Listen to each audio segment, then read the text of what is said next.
Diffusée depuis le centre de conférence de Temple Square à Salt Lake City, voici la session du samedi après-midi de la 187e conférence générale d'avril de l'Église de Jésus-Christ des Saints des Derniers Jours, avec des orateurs choisis parmi les autorités générales et les officiers généraux de l'Église. La musique de cette session est interprétée par un chœur composé de membres des pieux de Tremonton, Garland et Fielding, en Utah. Cette émission est diffusée à titre de service public par Bonneville Distribution. Toute reproduction, enregistrement, transcription ou autre utilisation de cette émission sans autorisation écrite est interdite. Henry Eyring, premier conseiller dans la première présidence de l'Église, dirigera cette session.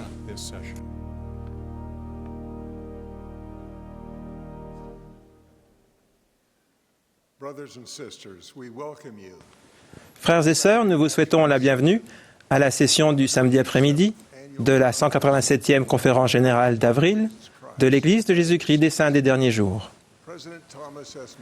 Thomas Monson, qui préside cette conférence générale, m'a demandé de la diriger. Nous saluons toutes les personnes qui se trouvent dans cette assemblée ou qui suivent cette réunion à la télévision, à la radio ou sur l'Internet. Nous souhaitons également la bienvenue aux personnes qui regardent la conférence dans les centres de pieux, dans différentes parties du monde, où elle est diffusée par satellite. La musique de cette session sera interprétée par un chœur de famille des pieux de Tremonton, Garland et Fielding en Utah, sous la direction de Jessica Lee Gilbert, avec Bonnie Goodleaf à l'orgue. Le chœur ouvrira cette réunion en chantant « Notre foyer ici-bas ». Ensuite, frère Von Kitch des 70 fera la prière d'ouverture.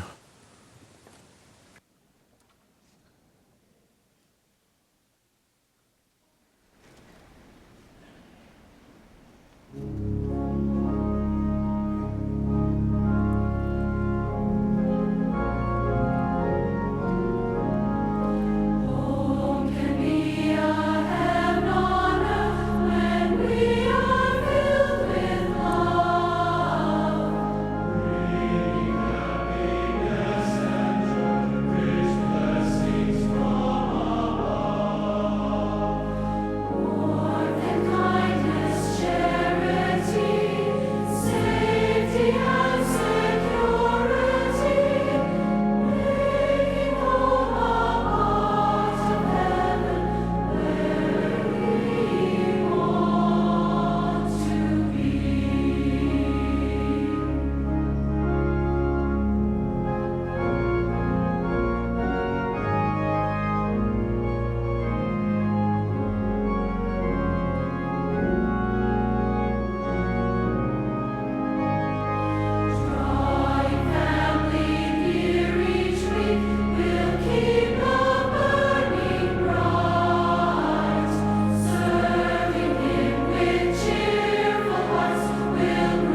Our Father in heaven, Notre Père qui es aux cieux, we bow our heads today in gratitude. nous inclinons la tête devant toi en reconnaissance.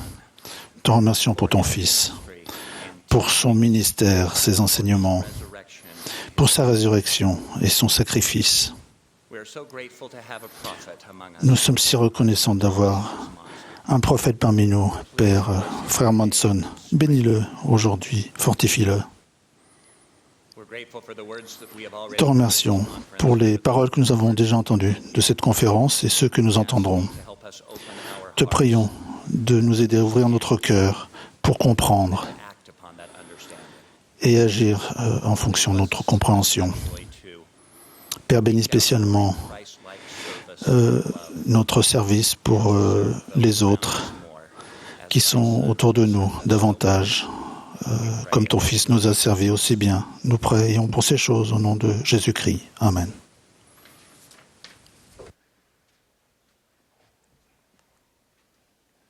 President Dieter F. Uchtdorf Dieter Uchtdorf, deuxième conseiller dans la première présidence, now present va maintenant présenter les officiers généraux Area 70 et les 70 d'interrégion for sustaining vote, pour un vote de soutien. after which Kevin R. Après quoi, Managing Director Kevin Jorgensen, directeur général du département d'apurement de l'Église, lira le rapport annuel. will report.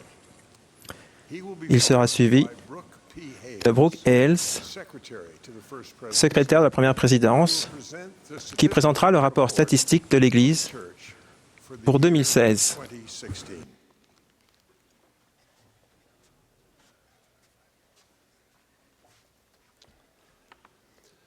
My dear brothers and sisters, President Monson has asked that I now present you the general authorities, Area 70s, Mes chers frères et sœurs, le président Monson m'a demandé de présenter les autorités générales, your sustained les 70 interrégions et les présidents généraux des auxiliaires de l'Église post that we à sustain votre vote de soutien. Thomas Spencer Monson as prophet, seer, and revelator and Il nous est proposé de soutenir Jesus Christ of Latter-day Saints. Thomas Spencer Monson comme prophète, voyant et révélateur et président de l'Église de Jésus-Christ des Saints des derniers jours. Peter Friedrich, Henry Enion Ehring comme premier conseiller dans la première présidence et Dieter Friedrich Uchtdorf comme deuxième conseiller dans la première présidence. Ceux qui sont d'accord peuvent le manifester. opposed, if any, may manifest. S'il y a des avis contraires, veuillez le manifester. Propose that we sustain Russell M. Nelson as Il nous est proposé de soutenir Russell Nelson comme président du Collège des 12 apôtres et les membres suivants du dit collège. Russell M. Nelson, Russell Nelson, Dallin Hawkes, Russell Ballard, Hales, Robert Hales, Jeffrey Holland, David Bednar, L. Cook, Quentin Cook, Todd Christofferson, Todd Christopherson, L. Anderson, Nell Anderson, A. Rasp, Ronald Rasban, E. Stevens, Gary Stevenson Dale G. et Dale Renland. Those in favor? Que ceux qui sont d'accord le manifestent. Any opposed? May so. S'il y a des avis contraires, veuillez le manifester. It is proposed that we sustain Il nous est proposé de soutenir les conseillers dans la première présidence et les 12 apôtres comme prophètes, voyants et révélateurs. all in favor. Que tous ceux qui sont d'accord le manifestent. Contrary, if there Les avis contraires, s'il y en a, par le même signe. we gratefully acknowledge the service Nous saluons avec reconnaissance le service de Bruce Porter, notre ami et associé, qui est décédé le mercredi 28 décembre 2016. our love and heartfelt Nous exprimons notre amour et nos sincères condoléances Susan Porter à Sœur Porter, to their children à leurs enfants et à leurs petits-enfants. to have served with this C'était un homme bon et nous sommes reconnaissants d'avoir servi avec lui. pre-release. Il nous est proposé de relever G. Godoy, Taylor Godoy C. et John Pingree, fils, comme 70 interrégions. wish to express Que ceux qui souhaitent exprimer leur reconnaissance à ses frères pour leur service le manifestent. indicate. It is proposed that we release Il nous est proposé de relever Sister Linda K. Burton avec toute notre reconnaissance Linda Burton, and Linda Carol Stephens et Linda Reeves Society. comme présidente générale de la Société de secours. We likewise extend Nous relevons également les membres du bureau général de la Société de secours. all who wish to join us Que tous ceux qui veulent se joindre à nous pour exprimer leur remerciement à ces sœurs remarkable pour leur remarquable service et leur dévouement please manifest it. le fassent. It is proposed Il nous est proposé we release Sister de relever B. Jean Bingham, First Counselor, première conseillère dans la présidence générale de la primaire, Sister Bonnie A. et Bonnie Cordon, Second Counselor. deuxième conseillère dans la présidence générale de la primaire. Those who wish to extend appreciation Que ceux qui souhaitent exprimer leur reconnaissance le manifestent en levant la main. at hand. It is proposed that we sustain Il nous est proposé de soutenir les frères suivants general authority comme nouveaux 70 autorités générales. Taylor G. Godoy, Taylor Godoy, Tony L. Koch, Johnny Corr, de Paula Parham, Adilson de Paula Parella, C. Pingree, John Pingree, Brian K. Taylor, Brian Taylor Taniela B. et Taniela Wakolo. All in favor, please. Que tous ceux qui sont d'accord le manifestent. Those opposed, by Les avis contraires par le même signe. It is proposed that we Il est sustain proposé que nous soignions Jean Bingham comme présidente générale de la Société de secours with Sharon avec L. Eubank comme as première conseillère Sharon Eubank Dana. et comme deuxième conseillère Rena Aburto. It is further proposed that Et we nous est sustain proposé de soutenir Bonnie H. Cordon Bonnie Cordon serve as first comme première conseillère et Christina Franco comme deuxième conseillère to serve dans la présidence générale de la primaire. presidency. All in favor, please manifest. Que tous ceux qui sont d'accord le manifestent. Any opposed may so indicate. S'il y a des avis contraires, veuillez les manifester. It is proposed Il nous est that we proposé sustain the de soutenir following new comme nouveau 70 d'interrégion Louise R. Arbizu, David A. Benalcazar, Byrne S. Broadbent, David L. Buckner, L. Todd Butch, Luciano Cascargi, Ting Jong Chang, Pablo H. Chavez, Raymond A. Cutler, Fernando P. del Carpio, José Luis del Guerzo, Alexandre A.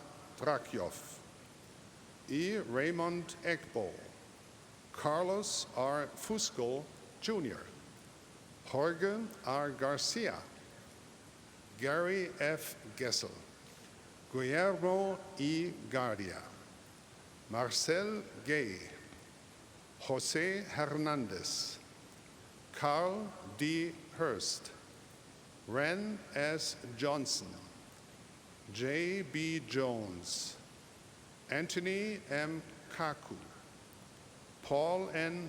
Lequias, John A. McCune, Thomas S. Merdegia, Arthur J. Miranda, Eli K. Monga, Juan C. Pozo, Anthony Quasi, James R. Raspent, Carlos G. Revillo Jr., Martin C. Rios, Johnny F. Ruiz, K. Roy Tunnicliffe, Moises Villanueva. Those in favor may manifest it. Ceux qui sont d'accord peuvent le manifester. S'il y a des avis contraires, veuillez le manifester. Il nous est proposé de soutenir les autres autorités générales, 70 interrégions et présidents généraux d'auxiliaires actuels. Que tous ceux qui sont d'accord le manifestent. Les avis contraires, s'il y en a, le vote a été noté. Nous invitons les personnes qui ont exprimé des avis contraires à prendre contact avec leur président de pieux. Frères et sœurs, nous vous remercions de votre foi et de vos prières en faveur des dirigeants de l'Église. Nous invitons à présent toutes les nouvelles autorités générales et la nouvelle présidence générale de la Société de secours à prendre place sur l'estrade.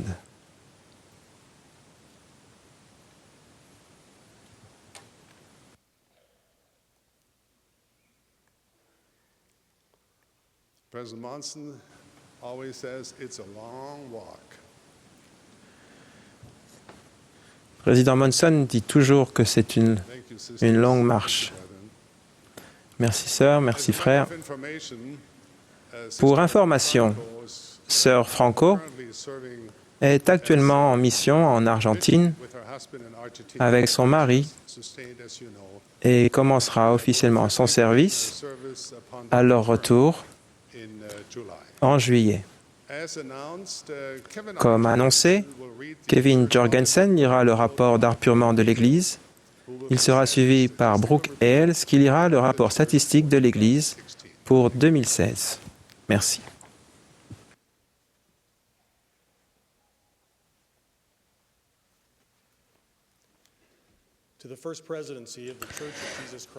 À la première présidence de l'Église de Jésus-Christ des Saints des Derniers Jours. Chers frères, comme le prescrit la révélation de la section 120 des Doctrines et Alliances, c'est le conseil d'affectation de la dîme, composé de la première présidence, du collège des 12 apôtres et de l'épiscopat président, qui autorise les dépenses faites à partir des fonds de l'Église. Les départements de l'Église dépensent les fonds selon les budgets approuvés et conformément aux règles et modalités de l'Église. Le département d'appurement de l'Église, qui est composé de professionnels certifiés et indépendants de tous les autres départements de l'Église, a la responsabilité de procéder à des appurements dans le but de fournir une assurance acceptable concernant les contributions reçues et les dépenses faites et de protéger les biens de l'Église.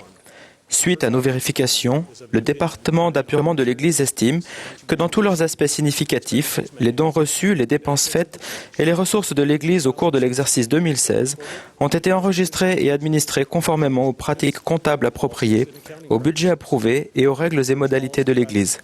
L'Église applique les habitudes enseignées à ses membres de vivre dans les limites d'un budget, d'éviter les dettes et d'épargner en cas de besoin. Présentez respectueusement département d'appurement de l'Église, Kevin R. Jorgensen.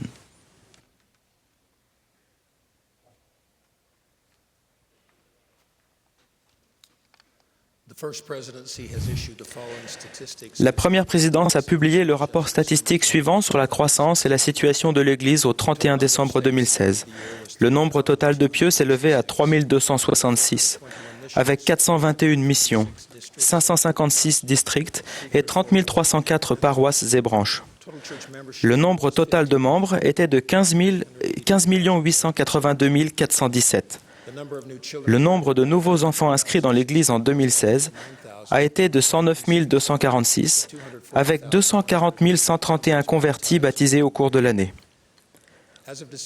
Au 31 décembre, il y avait 70 946 missionnaires à plein temps et 33 695 missionnaires des services de l'Église dans le monde.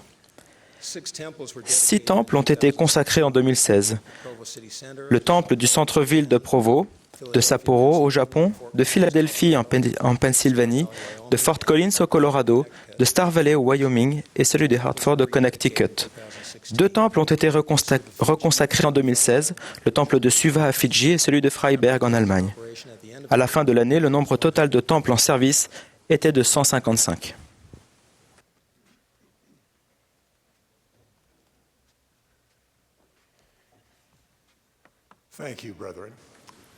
Merci frère. Le chœur interprétera maintenant un arrangement de « Je suis enfant de Dieu » et de « How will they know ». Après ce chant, nous écouterons Robert Hales et Jeffrey Holland du Collège des 12 apôtres.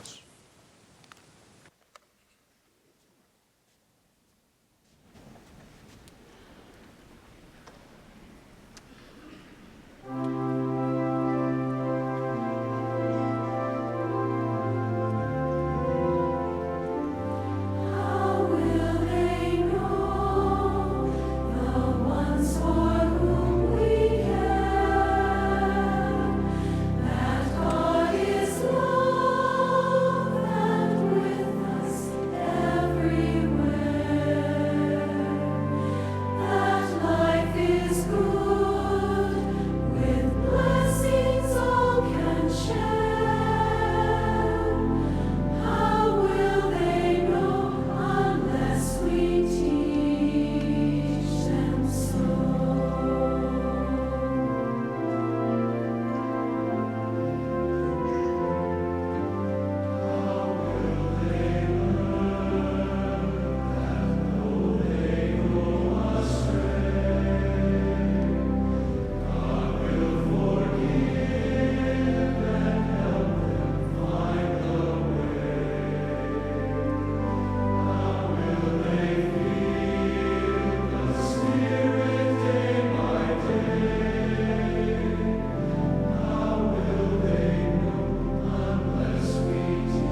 What does it mean to be a disciple of our Lord Jesus Christ? Que signifie devenir un disciple de Jésus-Christ? Un disciple est quelqu'un qui a été baptisé, qui désire prendre sur lui le nom du Sauveur et de le suivre. Un disciple s'efforce de devenir comme lui, en obéissant à ses commandements dans la mortalité. Tout comme un apprenti s'efforce de devenir comme son maître. Beaucoup de gens entendent le mot « disciple » au sens de suiveur. Mais le véritable sens renvoie à un état. Cela suggère davantage que d'étudier et de mettre en pratique une liste de qualités individuelles. Les disciples vivent de façon à ce que les qualités du Christ soient tissées dans les fibres mêmes de leur être, comme dans une tapisserie spirituelle. Écoutez l'invitation de l'apôtre Pierre à devenir disciple du Sauveur. Efforcez-vous de joindre à votre foi la vertu, à la vertu la science, à la science la tempérance, à la tempérance la patience, et à la patience la piété, à la piété l'amour fraternel, à l'amour fraternel la charité. Comme vous le voyez, le tissage de la tapisserie spirituelle personnelle du disciple requiert plus qu'un seul fil. À l'époque du Sauveur, beaucoup de gens affirmaient être justes dans un ou plusieurs aspects de leur vie. Ils pratiquaient ce que j'appelle l'obéissance sélective. Par exemple, ils obéissaient au commandement de s'abstenir de travailler le jour du sabbat, mais ils formulaient des critiques à l'encontre du Sauveur parce qu'il guérissait en ce saint jour. Ils faisaient des offrandes aux pauvres, mais ne donnaient que de leur superflu, de ce dont ils n'avaient pas besoin pour eux-mêmes. Ils jeûnaient, mais en prenant un air triste. Ils priaient, mais seulement pour être vus des hommes.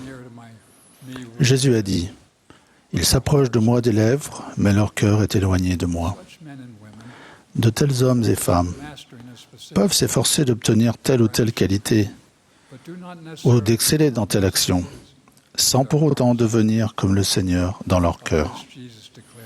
De cela, Jésus a déclaré, « Plusieurs me diront en ce jour-là, « Seigneur, Seigneur, n'avons-nous pas prophétisé par ton nom? N'avons-nous pas chassé des démons par ton nom? Et n'avons-nous pas fait beaucoup de miracles par ton nom? » Alors je leur dirai ouvertement, « Je ne vous ai jamais connu, retirez-vous de moi, vous qui commettez l'iniquité. » Nous ne devons pas assimiler les qualités du Seigneur à un script que nous devons suivre ou à une liste à cocher. Ce sont des traits de caractère entremêlés qui s'ajoutent les uns aux autres, qui se développent en nous de manière réciproque. En d'autres termes, nous ne pouvons obtenir un seul trait de caractère du Christ sans en obtenir et en entraîner également d'autres. Lorsqu'un trait de caractère s'affirme, il en est de même pour beaucoup d'autres. Dans 2 Pierre et dans Doctrine et Alliance, section 4, nous apprenons que la foi au Seigneur Jésus-Christ est le fondement. Nous mesurons notre foi à ce qu'elle nous amène à faire, à notre obéissance. Si vous avez foi en moi, vous aurez le pouvoir. Le Seigneur promet de faire tout ce qui est utile en moi. La foi est un catalyseur. Sans œuvre, sans vie vertueuse, notre foi n'a pas le pouvoir de faire de nous des disciples. En fait, la foi est morte. Par conséquent, Pierre explique, « Joignez votre foi à la vertu. » La vertu est plus que la pureté sexuelle. C'est la pureté et la sainteté d'esprit et de corps. La vertu est aussi un pouvoir. Si nous vivons fidèlement l'Évangile, nous aurons le pouvoir d'être vertueux dans chacune de nos pensées, chacun de nos sentiments et de nos actes. Notre esprit deviendra plus réceptif aux inspirations du Saint-Esprit et à la lumière du Christ. Nous représentons le Christ non seulement par nos paroles, mais aussi parce que nous sommes. Pierre continue. Joignez à votre vertu la science. En menant une vie vertueuse, nous en venons à connaître notre Père Céleste et son Fils d'une manière particulière. Si quelqu'un veut faire la volonté du Père, il connaîtra la doctrine. Cette connaissance est un témoignage personnel, né de l'expérience personnelle. Cette connaissance nous transforme à un tel point que notre lumière s'attache à sa lumière et notre vertu aime sa vertu. Notre vie vertueuse nous permet de passer progressivement de l'état où nous disons « je crois » à celui glorieux où nous disons « je sais ». Pierre nous exhorte à joindre à la science la tempérance, à la tempérance la patience. En disciples tempérants, nous vivons l'Évangile de manière équilibrée et stable. Nous ne courons pas plus vite que nous n'avons de force. Jour après jour, nous allons de l'avant. Ne nous laissant pas décourager par les épreuves de la mortalité. En étant ainsi tempérants, nous acquérons la patience et la confiance dans le Seigneur. Nous pouvons nous fier au dessein de Dieu pour notre vie, même si nous ne pouvons pas le voir avec nos yeux naturels. Ainsi, nous sommes calmes et savons qu'il est Dieu. Lorsque nous affrontons les orages de tribulation, nous demandons « Que veux-tu, Seigneur, que j'apprenne de cette expérience ?» Son plan et ses desseins dans notre cœur, nous allons de l'avant, non seulement en endurant toutes choses, mais en les endurant patiemment et en les supportant bien. Cette patience, enseigne Pierre, nous mène à la piété. Tout comme le Père est patient avec nous, ses enfants, de même nous devenons patients avec les autres et avec nous-mêmes. Nous nous réjouissons du libre arbitre d'autrui et de l'occasion qui nous est ainsi donnée de grandir ligne sur ligne et de devenir de plus en plus brillants jusqu'au jour parfait. De la tempérance à la patience, et de la patience à la piété, notre nature change. Nous gagnons l'amour fraternel qui est la marque de tous les vrais disciples. Comme le bon Samaritain, nous traversons la route pour aider quiconque se trouve dans le besoin, même si cette personne n'appartient pas à notre cercle d'amis. Nous bénissons ceux qui nous maudissent. Nous faisons du bien à ceux qui nous maltraitent. Existe-t-il des qualités plus divines ou plus chrétiennes ?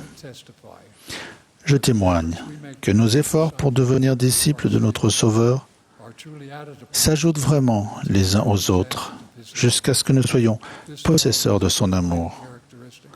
Cet amour est ce qui définit les disciples du Christ. Quand je parlerai les langues des hommes et des anges, si je n'ai pas la charité, je suis un airain qui résonne ou une cymbale qui retentit. Et quand j'aurai le don de prophétie, la science de tous les mystères et toute la connaissance, quand j'aurai même toute la foi, jusqu'à transporter des montagnes, si je n'ai pas la charité, je ne suis rien. C'est la foi, l'espérance et la charité qui nous qualifient pour l'œuvre de Dieu. Maintenant, ces trois choses demeurent, mais la plus grande de ces choses, c'est la charité.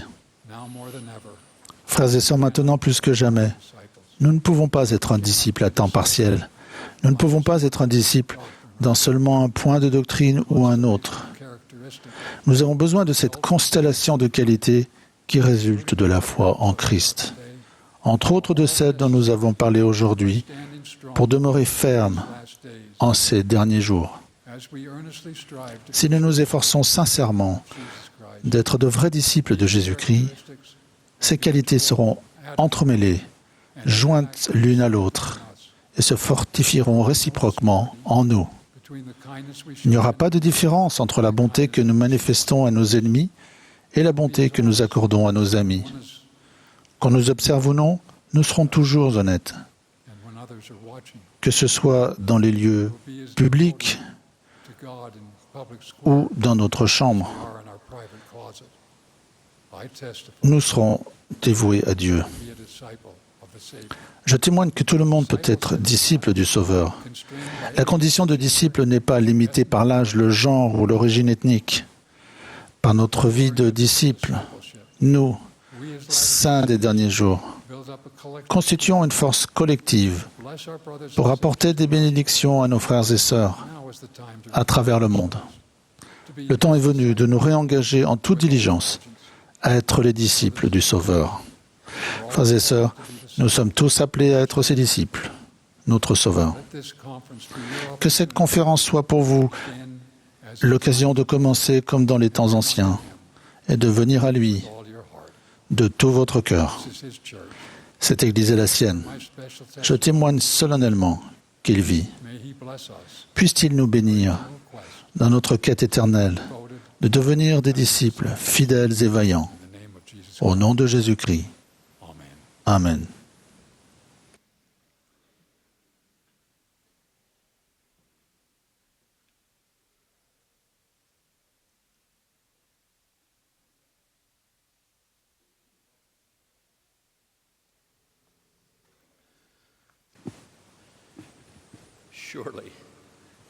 Certainement, cela devait être un jour tel que nous l'avons aujourd'hui à Salt Lake City.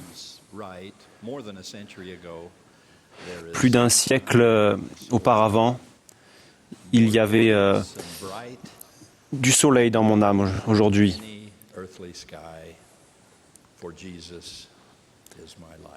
Car Jésus est ma lumière.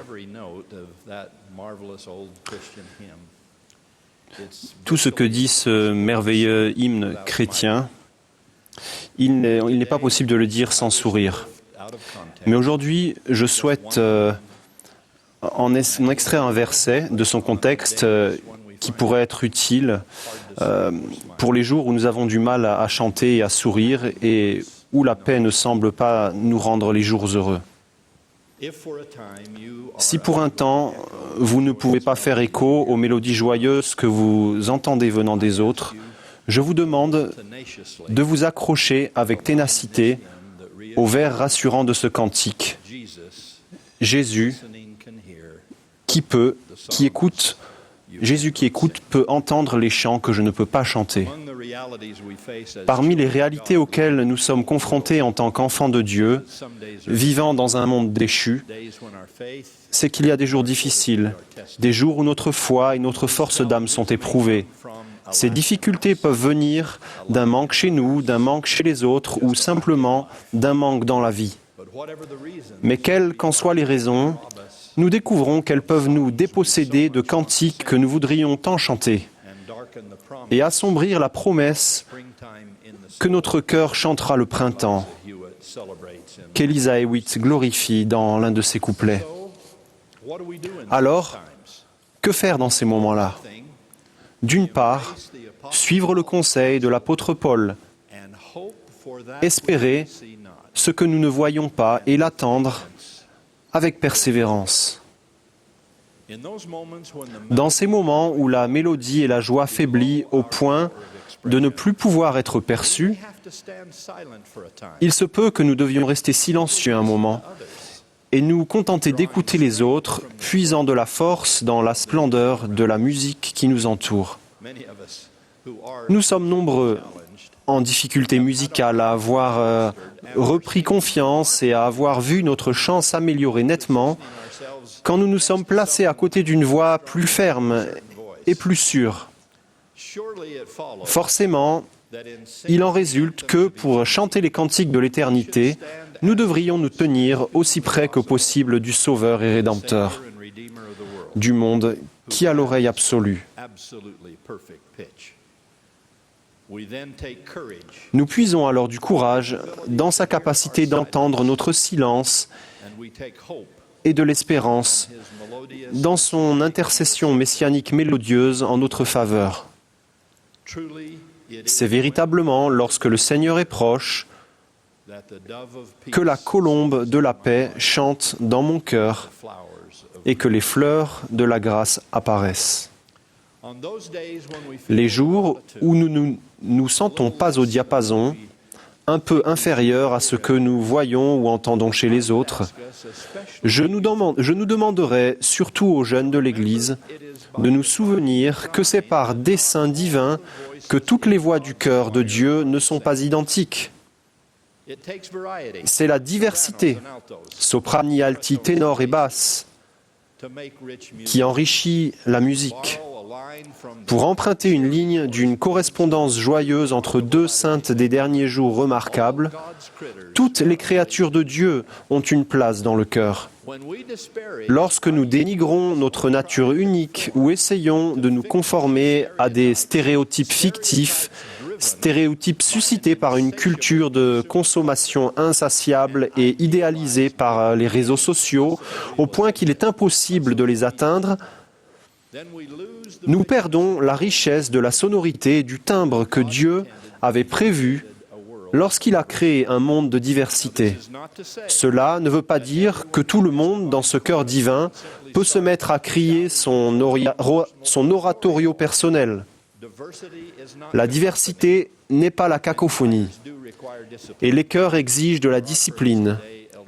Pour ce qui nous concerne aujourd'hui, je dirais un état de disciple, mais une fois que nous avons accepté les paroles et les arrangements harmonieux composés avant la création du monde divinement révélé, notre Père Céleste se réjouit d'entendre notre voix, non pas celle de quelqu'un d'autre. Croyez en vous et croyez en lui. Ne dénigrez pas votre valeur et ne décriez pas votre contribution. Surtout, n'abandonnez pas votre rôle dans le cœur. Pourquoi ? Parce que vous êtes unique et irremplaçable. La perte d'une seule voix amoindrit chacun des autres chanteurs de notre grand cœur de la condition mortelle, y compris la perte de celles qui se sentent en marge de la société ou en marge de l'Église. Mais tandis que je vous encourage tous à avoir foi dans les cantiques qui peuvent être difficiles à chanter, je reconnais volontiers que, pour diverses raisons, je peine avec d'autres genres de cantiques qui devraient être chantés, mais ne le sont pas encore.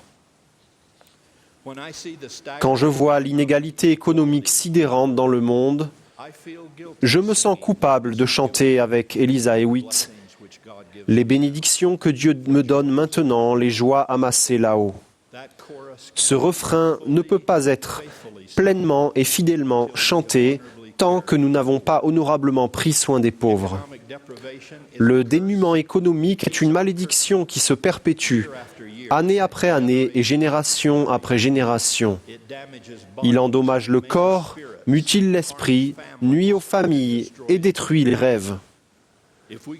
Si nous pouvions faire davantage pour soulager la pauvreté, comme Jésus nous le commande à maintes reprises, peut-être que certains des moins chanceux dans le monde pourraient fredonner quelques notes de « Ce jour, au cœur, j'ai du soleil ». Peut-être pour la première fois de leur vie. J'ai aussi du mal à chanter des paroles ensoleillées et entraînantes lorsque tant de personnes autour de nous souffrent de maladies mentales ou émotionnelles et d'autres problèmes de santé débilitants. Malheureusement, ces fardeaux perdurent parfois en dépit des efforts diligents de toutes sortes d'aidants. Je prie pour que nous ne laissions pas ces enfants de Dieu souffrir en silence et que nous soyons dotés de sa capacité d'entendre les chants qu'ils ne peuvent pas chanter pour l'instant. Et j'espère qu'un jour, un grand chœur mondial s'harmonisera par-delà toutes les barrières raciales et ethniques, affirmant que les armes, les insultes et les propos au vitriol ne sont pas la solution pour régler les conflits humains. Les déclarations des cieux nous crient que la seule manière dont les problèmes sociaux complexes peuvent se résoudre de façon satisfaisante est d'aimer Dieu et de respecter ses commandements, ouvrant ainsi la porte à la seule solution durable et salvatrice qui consiste à nous aimer les uns les autres comme des prochains, le prophète Éther a enseigné que nous devons espérer un monde meilleur. Lisant cette pensée 1000 ans plus tard, Moroni, las des guerres et de la violence, déclare que la voie par excellence vers ce monde sera toujours l'évangile de Jésus-Christ. Combien nous sommes reconnaissants qu'au milieu de ces genres de problèmes, il arrive de temps à autre une autre sorte de cantique que nous sommes dans l'incapacité de chanter. Mais cela pour une autre raison. C'est lorsque ces sentiments sont si profonds et personnels, si sacrés même, qu'ils ne peuvent ou ne doivent pas être exprimés, comme l'amour de Cordélia pour son père, de qui elle a dit « Mon amour est plus riche que ma langue.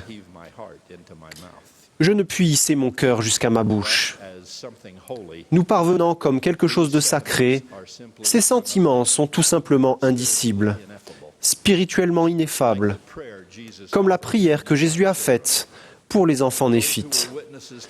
Les témoins de cet événement ont rapporté « L'œil n'a encore jamais vu, ni l'oreille entendu, de choses aussi grandes et aussi merveilleuses que celles que nous vîmes et entendîmes Jésus dire au Père. Aucune langue ne peut exprimer, ni le cœur des hommes concevoir des choses aussi grandes et aussi merveilleuses que celles que nous vîmes et entendîmes Jésus dire. »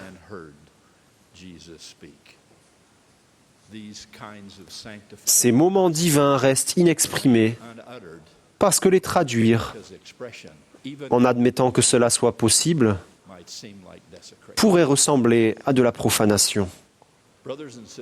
Frères et sœurs, nous vivons dans un monde mortel où de nombreux cantiques ne peuvent pas être chantés ou ne le sont pas encore.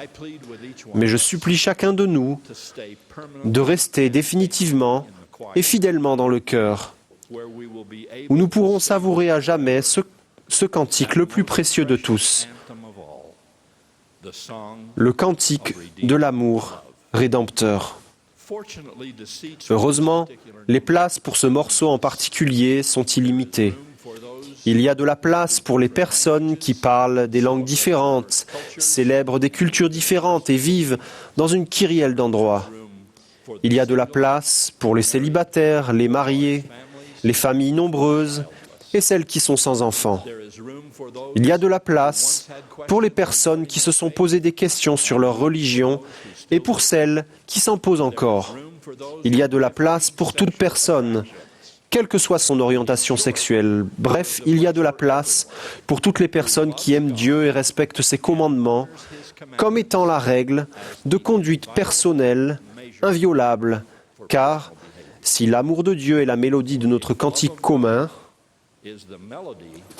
forcément, notre quête commune de lui obéir en est l'harmonie indispensable.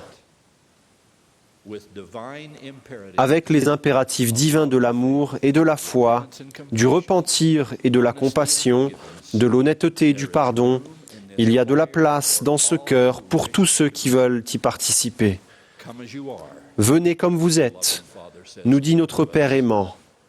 Mais il ajoute, ne comptez pas rester comme vous êtes. Nous sourions et nous rappelons que Dieu est déterminé à faire de nous bien plus que ce que nous pensions pouvoir être. Dans ce grand oratorio qu'est son plan pour notre exaltation, puissions-nous suivre humblement sa baguette et continuer de travailler sur les cantiques que nous ne pouvons pas chanter, jusqu'à ce que nous puissions élever nos accents vers notre Roi. Alors, un jour, comme le dit notre beau cantique, nous pourrons chanter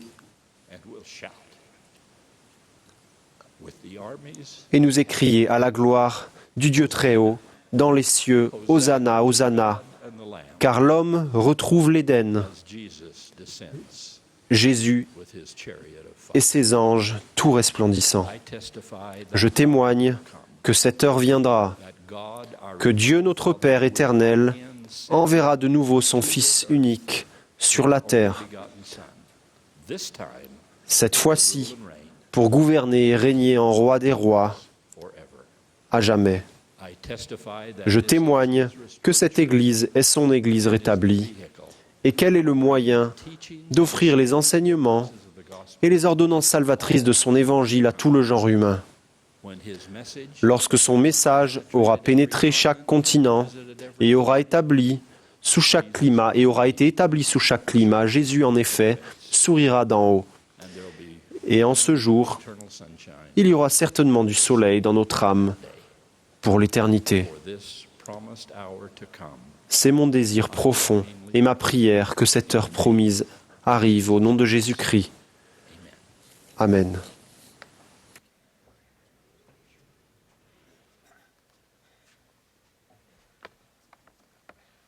The congregation will now join the choir. L'Assemblée se joindra maintenant au chœur pour chanter With faith. Allons avec foi, Singing, we will hear from le numéro 173 dans le recueil de cantiques français. Valerie B. Cordon Après ce chant, nous entendrons Gary Sabine et Valérie Cordon des 70. Anderson. Ils seront suivis de Neil Andersen du Collège des 12 Apôtres.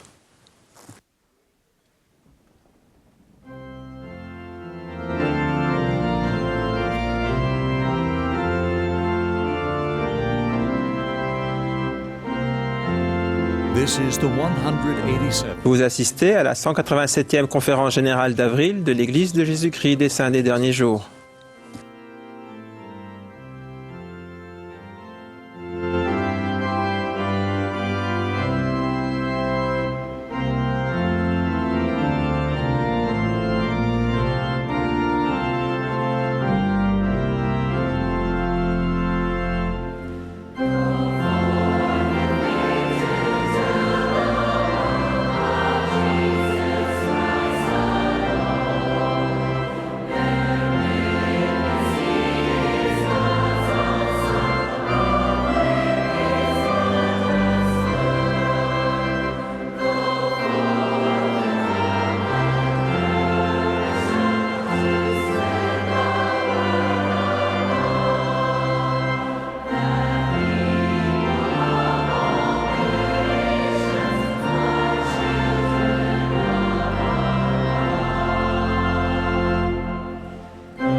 Il y a de cela plusieurs années, notre petite fille est venue vers moi en courant et s'est écriée toute excitée « Grand-père, j'ai marqué les 3 buts du match de foot aujourd'hui ». J'ai répondu avec enthousiasme « C'est super, Sarah ». Sa mère s'est alors tournée vers moi et m'a dit avec un clin d'œil « Le score final était de 2-1 ». Je n'ai pas osé demander qui l'avait emporté. La conférence générale est un moment de réflexion, de révélation et parfois de réorientation. Il existe une entreprise de location de voitures qui a un système de GPS dont le nom est Never Lost. jamais perdu. Si vous prenez la mauvaise direction après avoir indiqué la destination souhaitée, la voix du GPS ne vous dit pas « vous êtes stupide », mais plutôt, et d'une voix agréable, « calcul en cours, faites demi-tour dès que possible ». Dans le livre d'Ézéchiel, nous lisons cette merveilleuse promesse. Si le méchant revient de tous les péchés qu'il a commis, s'il observe toutes mes lois et pratique la droiture et la justice, il vivra, il ne mourra pas. Toutes les transgressions qu'il a commises seront oubliées. Quelle promesse fabuleuse! Mais elle requiert 2 éléments en totalité pour que s'accomplisse la promesse d'un 3e en totalité. Revenir de tous les péchés, observer toutes les lois. Alors, toutes les transgressions seront pardonnées. Cela exige que nous soyons pleinement engagés. Nous ne devons pas être comme cet homme dans le Wall Street Journal à raconter l'histoire, qui envoyait une enveloppe remplie d'argent accompagnée d'une lettre adressée au service des impôts qui disait « Cher service des impôts, veuillez trouver ci-joint l'argent que je vous dois pour mes impôts des années passées. PS, si après cela je n'ai toujours pas la conscience tranquille, je vous enverrai le reste. » Ce n'est pas comme cela que ça fonctionne. Nous n'en gardons pas sous le coude pour donner le minimum requis. Le Seigneur exige le cœur et un esprit bien disposé, notre cœur tout entier. Lorsque nous nous faisons baptiser, nous sommes complètement immergés, en symbole de notre promesse de suivre complètement le Seigneur, non pas à moitié seulement. Lorsque nous sommes pleinement engagés, les cieux sont ébranlés pour notre bien. Lorsque nous sommes tièdes ou engagés de façon partielle, nous nous privons de certaines des plus belles bénédictions des cieux. Il y a de nombreuses années, j'ai emmené les scouts camper dans le désert. Les garçons dormaient près d'un grand feu de camp qu'ils avaient fait, et comme tout bon chef, je dormais à l'arrière de ma camionnette. Le lendemain matin, en me levant, alors que j'observais le camp, j'ai aperçu un scout que je nommerais Paul, qui semblait particulièrement frustré. Je lui ai demandé s'il avait bien dormi, et il m'a répondu que non. Quand je lui ai demandé pourquoi, il m'a répondu « J'avais froid, le feu de camp s'est éteint ». J'ai répliqué « Eh bien, c'est ce qui se passe avec les feux. Ton sac de couchage n'était pas assez chaud ?» Pas de réponse. Un autre scout a expliqué d'une voix forte « Il ne s'est pas servi de son sac de couchage ». Un peu surpris, j'ai demandé à Paul pourquoi. Après un long silence, il a finalement répondu « Penaud ». Je me suis dit que si je ne défaisais pas mon sac de couchage, je n'aurais pas à le replier. C'est une histoire vraie. Il s'est gelé pendant des heures parce qu'il ne voulait pas faire un petit effort de 5 minutes. On pourrait se dire que c'est stupide. Qui ferait une chose pareille ? Eh bien, nous le faisons tous très souvent et de façon bien plus dangereuse encore. Nous refusons nous aussi de défaire notre sac de couchage spirituel lorsque nous ne prenons pas le temps de prier sincèrement, d'étudier, de vivre diligemment l'Évangile au quotidien. Le feu finit par s'éteindre. Nous ne sommes plus protégés et nous commençons à prendre froid spirituellement. Lorsque nous prenons nos alliances à la légère, nous ne pouvons pas en éviter les conséquences.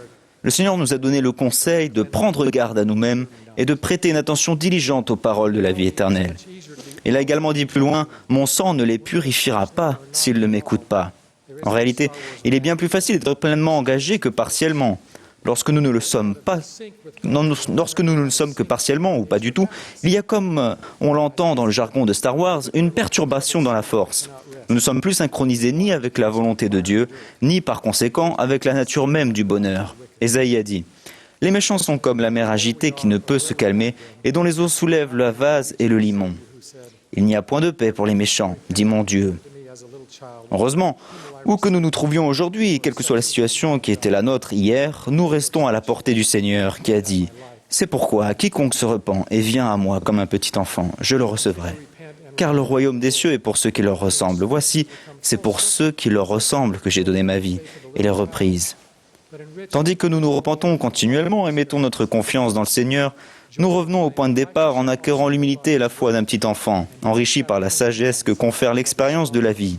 Job a déclaré « Le juste néanmoins demeure ferme dans sa voie. Celui qui a les mains pures se fortifie de plus en plus. » Tennyson a écrit « J'ai la force de 10 parce que j'ai le cœur pur. » Le Seigneur a conseillé « Tenez-vous en des lieux saints et ne vous laissez pas ébranler. » Notre fils, Justin, est décédé à l'âge de 19 ans après avoir lutté toute sa vie contre une maladie. Dans un discours de Sainte Seine qu'il a prononcé peu de temps avant de nous quitter, il a raconté une histoire qu'il avait touchée à propos d'un père et d'un fils qui se rendaient dans un magasin de jouets où il y avait un sac de frappe gonflable en forme d'homme. Le garçon frappait l'homme gonflable, qui se renversait et se redressait immédiatement après chaque coup. Le père a demandé alors à son fils pourquoi l'homme se redressait systématiquement. Le garçon a réfléchi une minute puis a dit « J'en sais rien ». Ce doit être parce qu'il se tient debout intérieurement.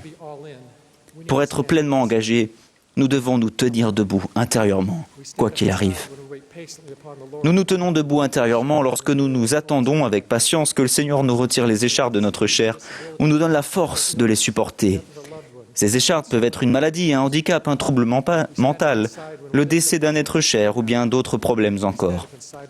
Nous nous tenons debout intérieurement lorsque nous fortifions les mains languissantes. Nous nous tenons debout intérieurement lorsque nous défendons la vérité face à un monde méchant et profane qui s'accommode de moins en moins de la lumière, qui appelle le mal bien et le bien mal et qui condamne les justes à cause de leur justice. En dépit des difficultés, il est possible de se tenir debout intérieurement grâce à une conscience claire, la force et l'assurance réconfortante qui nous viennent du Saint-Esprit et grâce à une perspective éternelle qui surpasse la compréhension des mortels. Dans la vie prémortelle, nous avons poussé des cris de joie à la perspective de l'expérience de la mortalité. Nous étions pleinement engagés en prenant la décision de devenir de vaillants défenseurs du plan de notre Père Céleste. Il est temps de nous lever et de défendre son plan à nouveau. Mon père, qui avait 97 ans, est récemment décédé. Lorsque quelqu'un lui demandait comment il allait, il répondait systématiquement « Sur une échelle de 1 à 10, je dois être à 25 ». Même quand ce cher homme ne pouvait plus se tenir debout, ni même assis, et qu'il éprouvait de grandes difficultés à parler, sa réponse restait la même. Il se tenait constamment debout intérieurement. Quand mon père avait 90 ans, nous étions ensemble dans un aéroport et je lui ai demandé si je pouvais aller lui chercher un fauteuil roulant. Il a répondu « Non, Gary, peut-être quand je serai vieux ». Puis il a ajouté « D'ailleurs, si je suis fatigué de marcher, je peux toujours courir ». Si nous ne sommes pas capables d'être pleinement engagés dans notre façon actuelle de marcher, alors il nous faut peut-être nous mettre à courir. Peut-être avons-nous besoin de recalculer notre itinéraire. Il nous faudra peut-être faire demi-tour. Il nous faudra peut-être étudier plus attentivement, prier plus sincèrement ou abandonner certaines choses pour nous concentrer sur celles qui comptent réellement. Nous devrons peut-être renoncer au monde pour pouvoir nous accrocher à l'éternité. Mon père l'avait compris. Lorsqu'il servait dans la marine pendant la Seconde Guerre mondiale, il y avait des gens dans le grand et spacieux édifice qui se moquaient de ses principes. Deux de ses camarades de bord, Dale Maddox et Don Davidson, observaient, mais ne se sont pas joints aux moqueries. Ils lui ont demandé « Sabine, pourquoi es-tu différent des autres? Tu as des valeurs morales élevées, tu ne bois pas, tu ne jures pas, tu as l'air calme et heureux. » L'impression positive qu'ils avaient de mon père ne cadrait pas avec ce qu'ils avaient entendu dire des Mormons. Mon père put ensuite leur enseigner l'Évangile et les baptiser tous les deux. Les parents de Dale étaient très fâchés et l'ont prévenu que s'il se joignait à l'église, il allait perdre sa petite amie, Marie-Olive. Mais lui a demandé de rencontrer les missionnaires et elle s'est fait aussi baptiser. Une fois la guerre terminée, Herbert J. Grant appela des missionnaires, y compris des hommes mariés. Et Dale et Marie-Olive décidèrent qu'ils devaient faire une mission. Et cela alors même qu'ils attendaient leur premier enfant. Ils eurent en tout 9 enfants, 3 garçons et 6 filles. Ils firent tous les 9 une mission et Dale et Marie-Olive prirent la relève en faisant eux-mêmes 3 missions ensemble. Des dizaines de petits-enfants ont également fait des missions. 2 de leurs fils, John et Matthew Maddox, ainsi que leur gendre, Ryan, sont actuellement membres du chœur Tabernacle Mormon. La famille Maddox compte maintenant 144 membres et tous sont des exemples de personnes pleinement engagées. En parcourant les dossiers de mon père, nous sommes tombés sur une lettre de Jennifer Richards, l'une de ses 5 filles, de son autre camarade de bord, Don Davidson. Voici ce qu'elle a écrit. « Votre droiture a changé notre vie. Il est difficile d'imaginer ce que serait notre vie sans l'Église. Mon père est mort en aimant l'Évangile et il s'est efforcé de le vivre jusqu'à la fin. Il est difficile de mesurer l'influence bénéfique que peut avoir chaque individu en se tenant debout intérieurement. Mon père et ses 2 camarades ont refusé d'écouter ceux qui se trouvaient dans le grand et spacieux édifice et qui les pointaient du doigt avec mépris. Ils savaient qu'il vaut bien mieux suivre le Créateur que la foule. L'apôtre Paul aurait pu décrire notre époque lorsqu'il a dit à Timothée « Quelques-uns s'étant détournés de ces choses se sont égarés dans de vains discours. Il y a beaucoup de vains discours dans le monde aujourd'hui. Ce sont les conversations des gens qui se trouvent dans les grands et spacieux édifices. Ces discours apparaissent souvent comme des moyens rationnels de justifier la méchanceté ou se font entendre lorsque les gens perdent leur chemin et accélèrent. Ils proviennent parfois des gens qui n'ont pas payé le prix pour être pleinement engagés et qui préfèrent suivre l'homme plutôt que le prophète. Heureusement, nous savons comment les choses se terminent pour les fidèles. Lorsque nous sommes pleinement engagés, nous avons l'assurance certaine que toute chose concourt au bien de ceux qui aiment Dieu. Neil A. Maxwell a dit « Ne craignez pas, vivez simplement une vie droite. Mon beau-père enseignait à BYU et aimait beaucoup l'équipe de football américain de BYU, mais il ne pouvait pas regarder ses matchs parce que l'issue de la partie le rendait trop nerveux. Puis s'est produit quelque chose de fantastique, l'invention du magnétoscope. Il pouvait désormais enregistrer les matchs. Si BYU gagnait, il regardait l'enregistrement du match avec une confiance parfaite et une assurance absolument certaine de l'issue. Si l'équipe était injustement pénalisée, s'il y avait un blessé ou si l'équipe était menée dans le dernier quart-temps, il n'était pas nerveux parce qu'il savait qu'ils allaient remonter son retard. Et on pourrait dire qu'il avait une espérance d'une pureté parfaite. Il en va de même pour nous. Si nous sommes fidèles, nous pouvons avoir la certitude que les choses iront bien pour nous en fin de compte. Les promesses du Seigneur sont sûres. Cela ne veut pas dire que cette université dans la condition mortelle serait facile ou qu'on ne verserait pas de larmes. Mais comme l'a écrit Paul, ce sont des choses que l'œil n'a point vues, que l'oreille n'a point entendues, et qui ne sont point montées au cœur de l'homme, des choses que Dieu a préparées pour ceux qui l'aiment. Frères et sœurs, personne n'a encore péché demain. Puissions-nous faire tous les changements nécessaires et regarder vers l'avant avec un grand espoir et une grande foi. Puissions-nous nous tenir debout intérieurement en étant vaillants et pleinement engagés. Puissions-nous être purs et courageux dans la défense du plan de notre Père Céleste et de la mission de son Fils, notre Sauveur. C'est là ma prière au nom sacré de Jésus-Christ. Amen.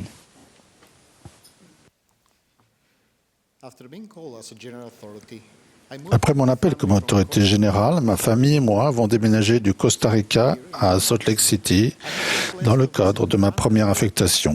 Ici aux États-Unis, j'ai eu la bénédiction de rencontrer des personnes de différentes cultures et origines ethniques. Beaucoup d'entre elles étaient nées dans les pays d'Amérique latine, comme moi. J'ai découvert que beaucoup d'hispaniques de la première génération parlaient toujours l'espagnol comme première langue et suffisamment d'anglais pour communiquer avec les autres. Ceux de la deuxième génération, qui étaient nés aux États-Unis, où ils étaient venus très jeunes et y avaient fait leur scolarité, parlaient un anglais excellent et un espagnol approximatif. Et bien souvent, ceux de la troisième génération avaient perdu l'espagnol, la langue de leurs ancêtres. En linguistique, on appelle cela la perte d'une langue. La perte d'une langue peut se produire lorsqu'une famille s'installe dans un pays étranger où sa langue maternelle n'est pas la langue locale. Cela se produit souvent pour les hispaniques, mais également pour d'autres populations dans le monde entier, dont la langue maternelle est remplacée par la langue locale. Même Néphi, le prophète du livre de Mormon, s'inquiétait de perdre la langue de ses pères lorsqu'il se préparait à partir pour la terre promise. Il a écrit « Et voici, Dieu juste sage que nous obtenions ces annales, afin de préserver pour nos enfants la langue de nos pères. » Mais Néphi s'inquiétait aussi de perdre un autre type de langue. Au verset suivant, il poursuit « Et aussi, afin de préserver pour eux les paroles qui ont été dites par la bouche de tous les saints prophètes, qui leur ont été remises par l'Esprit et le pouvoir de Dieu, depuis le commencement du monde jusqu'au temps présent. » J'ai observé des similitudes entre la préservation d'une langue maternelle et la préservation de l'Évangile de Jésus-Christ dans notre vie. Aujourd'hui, par cette analogie, j'aimerais mettre l'accent non pas sur une langue parlée dans le monde en particulier, mais sur une langue éternelle que nos familles doivent préserver et ne jamais perdre. Je veux parler de la langue de l'Évangile de Jésus-Christ. J'entends par langue de l'Évangile tous les enseignements de nos prophètes, notre obéissance à ces enseignements et le fait de suivre des traditions justes. Je vais aborder 3 façons de préserver cette langue. Premièrement, être plus diligent et plus concerné à la maison. Dans les Doctrines et Alliances, le Seigneur a invité de nombreux membres éminents de l'Église, parmi lesquels Newell K. Whitney, à mettre leur maison en ordre.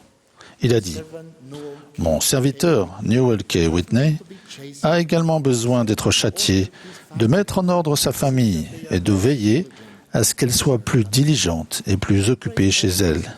Et prie toujours, sinon elle sera enlevée de sa place. » L'un des facteurs qui contribuent à la perte d'une langue est le fait que les parents ne prennent pas le temps d'enseigner à leurs enfants leur langue maternelle. Il n'est pas suffisant de seulement parler la langue à la maison. Si les parents souhaitent préserver leur langue, ils doivent l'enseigner. Des études ont montré que les parents qui font des efforts conscients pour préserver leur langue maternelle y parviennent. Alors, qu'est-ce qu'un effort conscient pour préserver la langue de l'Évangile? David A. Bednar, du Collège des Deux Apôtres, a prévenu qu'un enseignement et une mise en pratique insuffisant de l'Évangile au foyer peuvent être une grande cause de rupture du cycle intergénérationnel des familles dans l'Église. Nous pouvons ainsi en déduire que l'enseignement efficace est extrêmement important pour préserver l'Évangile dans nos foyers et que cela exige des efforts et de la diligence. Nous avons été invités à de nombreuses reprises à acquérir l'habitude de prier et d'étudier les Écritures quotidiennement en famille. Beaucoup de familles qui font ces choses sont bénies au quotidien avec davantage d'unité et une relation plus profonde avec le Seigneur. Quand les familles parviennent-elles à lire les Écritures quotidiennement? Elles y parviennent quand les parents prennent les Écritures en main et avec amour invitent leurs enfants à se rassembler pour étudier ensemble. Il n'y a pas vraiment d'autre façon de faire.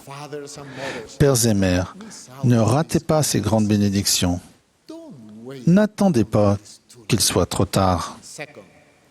Deuxièmement, de bons exemples au foyer.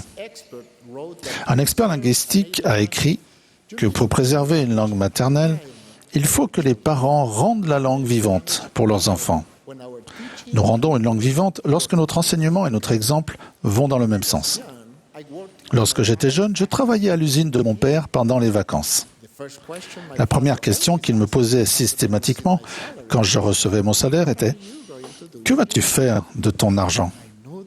Je connaissais la réponse et répondais « Payer ma dîme et économiser pour ma mission ». Après avoir travaillé avec lui pendant environ 8 ans et lui avoir donné constamment la même réponse, mon père pensait m'avoir enseigné comment payer ma dîme. Ce dont il ne se rendait pas compte, c'est que ce principe important, je l'avais appris en un week-end seulement. Je vais vous dire comment je l'ai appris. À la suite d'événements en rapport avec une guerre civile en Amérique centrale, l'entreprise de mon père a fait faillite. Alors qu'il avait employé environ 200 personnes à temps plein, il restait après ces événements moins de 5 couturières qui travaillaient à la demande dans le garage de notre maison. Un jour, au cours de cette période difficile, j'ai entendu mes parents discuter pour savoir s'ils devaient payer leur dîme ou acheter à manger pour leurs enfants. Le dimanche, j'ai suivi mon père pour savoir ce qu'il allait faire.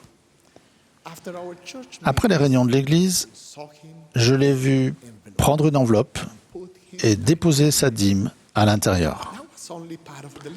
Mais ce n'était qu'une partie de la leçon. La question qui restait en suspens pour moi était de savoir ce que nous allions manger. Tôt le lundi matin, des personnes ont frappé à notre porte. Lorsque je leur ai ouvert, elles ont demandé à parler à mon père. Je suis allé le chercher. Lorsqu'il est arrivé, les visiteurs lui ont parlé d'une commande de couture urgente dont ils avaient besoin le plus vite possible. Ils lui ont dit que la commande était si urgente qu'il la payerait d'avance. Ce jour-là, j'ai compris le principe du paiement de la dîme et les bénédictions qui en découlent. Dans le Nouveau Testament, le Seigneur parle de donner l'exemple. Il dit « En vérité, je vous le dis, le Fils ne peut rien faire de lui-même. Il ne fait que ce qu'il voit faire au Père. Et tout ce que le Père fait, le Fils aussi le fait pareillement. » Il ne suffit pas de parler à nos enfants de l'importance du mariage au temple, du jeûne et de la sanctification du jour du sabbat. Ils doivent nous voir faire de la place dans notre emploi du temps pour nous rendre au temple le plus souvent possible. Ils doivent voir notre engagement à jeûner régulièrement et à sanctifier pleinement le jour du sabbat. Si nos jeunes ne peuvent ni jeûner pendant 2 repas, ni étudier les Écritures régulièrement, ni éteindre la télévision pendant un grand match le dimanche, auront-ils la discipline spirituelle personnelle nécessaire pour résister aux puissantes tentations de ce monde difficile, entre autres la tentation de la pornographie? Troisièmement, les traditions. Une langue peut également s'altérer ou se perdre lorsque d'autres langues ou traditions viennent se mélanger avec la langue maternelle. Durant les premières années de l'Église rétablie, le Seigneur a invité de nombreux membres éminents à mettre leur foyer en ordre. Il a commencé son invitation en indiquant 2 manières par lesquelles nous pouvons perdre la lumière et la vérité dans notre foyer. Et le malin vient enlever aux enfants des hommes la lumière et la vérité par la désobéissance et à cause des traditions de leur père. En tant que famille, nous devons éviter les traditions qui nous empêchent de sanctifier le jour du sabbat, d'étudier les Écritures quotidiennement ou de prier dans notre foyer. Nous devons fermer les portes numériques de notre foyer à la pornographie et à toutes les autres mauvaises influences. Afin de combattre les traditions du monde d'aujourd'hui, nous devons utiliser les Écritures et la voix de nos prophètes modernes pour enseigner à nos enfants leur identité divine, le but de leur vie et la mission divine de Jésus-Christ. Nous trouvons dans les Écritures plusieurs exemples de perte de langue. Par exemple, « Or, il arriva qu'il y en eut beaucoup de la génération montante qui ne pouvaient comprendre les paroles du roi Benjamin, étant de petits-enfants au moment où il parla au peuple, et ils ne croyaient pas à la tradition de leur père. Et maintenant, à cause de leur incrédulité, ils ne pouvaient pas comprendre la parole de Dieu, et ils avaient le cœur endurci. Pour la génération montante, l'Évangile était devenu une langue étrangère. Et bien que les bénéfices du maintien d'une langue maternelle soient parfois mis en question, il n'y a pas, dans le cadre du plan de salut, de débat sur les conséquences de la perte de la langue de l'Évangile dans nos foyers. En tant qu'enfants de Dieu, nous sommes des êtres imparfaits qui s'efforcent d'apprendre une langue parfaite. Et tout comme une mère a de la compassion pour ses jeunes enfants, de même, notre Père Céleste est patient envers nous, malgré nos imperfections et nos fautes. Il chérit et comprend nos plus faibles suppliques, murmurées avec sincérité, comme si elles étaient de la grande poésie. Il se réjouit d'entendre nos premières paroles dans l'Évangile. Il nous enseigne avec un amour parfait. Aucun accomplissement, aussi important soit-il, n'aura de sens si nous perdons la langue de l'Évangile dans notre famille. Je témoigne que notre Père Céleste nous bénira dans nos efforts pour adopter sa langue, qui constitue le plus haut niveau de communication, et ce, jusqu'à ce que nous la parlions couramment, car elle a toujours été notre langue maternelle. Au nom de Jésus-Christ. Amen.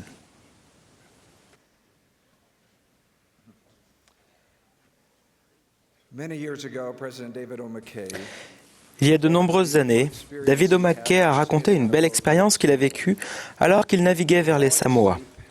Après s'être endormi, il a eu la vision de quelque chose de sublime. Il dit « J'ai vu au loin une belle ville toute blanche. Il y avait en abondance des arbres aux fruits délicieux et des fleurs parfaitement épanouies. Un grand nombre de gens approchaient de la ville. Chacun portait une robe blanche fluide. Mon attention a tout de suite été attirée par leurs dirigeants. Je ne pouvais le voir que de profil, mais j'ai tout de suite reconnu mon Sauveur. Le rayonnement de son visage était glorieux. La paix qui se dégageait de lui était divine. Le président McKay continue. La ville était la sienne. C'était la cité éternelle.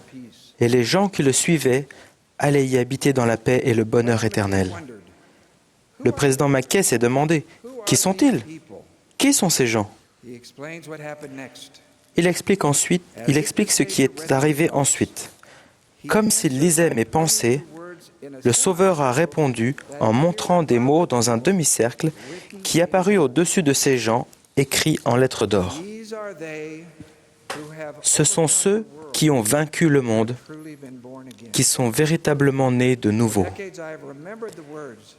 Depuis des décennies, je me souviens de ces paroles.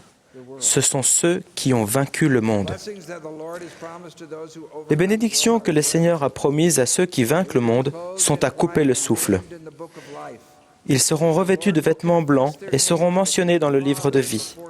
Le Seigneur confessera leur nom devant le Père et devant ses anges. Chacun aura part à la première résurrection, recevra la vie éternelle et ne sortira plus de la présence de Dieu. Est-il possible de vaincre le monde et de recevoir ses bénédictions? Oui, absolument. Les personnes qui vainquent le monde acquièrent un amour sans limite pour notre Seigneur et Sauveur Jésus-Christ. Sa naissance divine, sa vie parfaite et son expiation infinie à Gethsémané et au Golgotha ont assuré la résurrection de chacun d'entre nous. Par notre repentir sincère, lui seul est en mesure de nous purifier de nos péchés, nous permettant ainsi de retourner dans la présence de Dieu. Pour nous, nous l'aimons parce qu'il nous a aimés le premier. Jésus a dit, « Prenez courage, j'ai vaincu le monde. » Ensuite, il a ajouté, « Je veux que vous vainquiez le monde. » La victoire sur le monde n'est pas un moment déterminant dans une vie, mais une vie de moments qui détermine une éternité. Cela peut commencer enfant, quand on apprend à prier et qu'on chante avec recueillement « Jésus-Christ est mon modèle ». Cela continue lorsqu'on étudie la vie du Sauveur dans le Nouveau Testament et médite sur le pouvoir de son expiation dans le livre de Mormon. En priant, en se repentant, en suivant le Sauveur et en recevant sa grâce, nous arrivons à mieux comprendre pourquoi nous sommes ici et qui nous devons devenir. Alma le décrit de cette manière. Un grand changement se produit dans leur cœur et ils s'humilient et ils placent leur confiance dans le Dieu vrai et vivant. Et ils sont fidèles jusqu'à la fin. Les personnes qui vainquent le monde savent qu'elles devront rendre des comptes à leur Père céleste. Changer et nous repentir sincèrement ne nous restreint plus mais nous libère, quand nos péchés cramoisis deviennent blancs comme la neige. Les gens du monde trouvent difficile d'avoir des responsabilités envers Dieu, comme un enfant qui fait la fête chez ses parents en leur absence, se complaisant dans leur affût, refusant de penser aux conséquences lorsque ceux-ci rentreront 24 heures plus tard. Le monde s'intéresse davantage à la satisfaction de l'homme naturel qu'à son assujettissement. La victoire sur le monde n'est pas une invasion générale, mais une bataille intime et personnelle, exigeant un combat rapproché avec nos ennemis intérieurs. Vaincre le monde signifie chérir le plus grand commandement. Tu aimeras le Seigneur, ton Dieu, de tout ton cœur, de toute ton âme, de toute ta pensée et de toute ta force. L'auteur chrétien C.S. Lewis l'a décrit ainsi. Le Christ dit « Donne-moi tout. Je ne veux pas autant de ton temps, ni autant de ton argent, ni autant de ton travail.